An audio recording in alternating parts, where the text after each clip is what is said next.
ఏమంటే 5th class వరకు primary, upper primary, high school. Average గా మొత్తం స్కూళ్ళలో కలిసి స్టూడెంట్ ఎంత ఉందంటే 50 నుంచి 60 మంది ఒక్కొక్క స్కూల్ కు. నేనేమంటున్నంటే 300 అవసరం లేదు, 30 స్కూళ్ళు 10 కోట్లతో ఒక్కొక్కటి కట్టండి, అన్ని ఫెసిలిటీస్ క్రియేట్ చేయండి, ఒక 5-6 ఊర్లకు ఒకటి కట్టండి. స్కూల్లో ఒక 500 మంది ఉంటే 15,000 మంది స్టూడెంట్స్ గవర్నమెంట్ స్కూల్లో చదువుతారు. అంటే ప్రభుత్వం నియోజకవర్గానికి ఒకటి కడితే సరిపోదు. రాబోయే రోజుల్లో నేను కూడా మునుగోడు నియోజకవర్గంలో కనీసం 30 స్కూళ్లు కట్టడానికి ప్రయత్నం చేస్తాం. 30 స్కూళ్లు, మండలానికి ఒక 5. ఎందుకంటే ఎంతో మందిని చూస్తున్నాం, తల్లిదండ్రులు చాలని సంపద ఉన్నా సరే పిల్లల కోసం ఆటోలల్లో, బస్సులల్లో, స్కూల్ బస్సులల్లో, ప్రైవేట్ స్కూళ్ళకు పంపిస్తారు. ఆ పరిస్థితి రాకూడదు.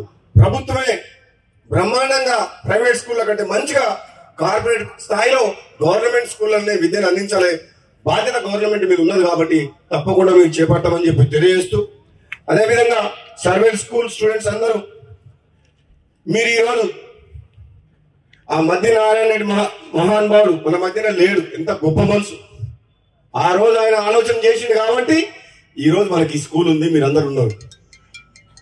మహాత్ముడు ఎక్కడున్నా సరే ఆత్మకు శాంతి కలవాలని నివాళులు అర్పిస్తున్నాం. అటువంటి వ్యక్తులు ఉండబట్టే ఈ సమాజం ఎట్లుంది. కాబట్టి ఆయన కుటుంబ సభ్యులు చాలా మంది వచ్చారు ఇక్కడికి.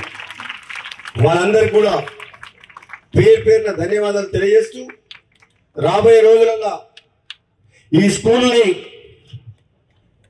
అన్ని రకాలుగా, అవతల పక్క కాలేజ్ ఉంది, కాలేజీని స్కూల్ని మీరు చెప్పిన ఆ స్టూడెంట్స్ రోడ్ గడపక్క 4 ఎకరాలు ఎంత ఉంది, పక్క 2.5 acres లా స్టాఫ్ క్వార్టర్స్.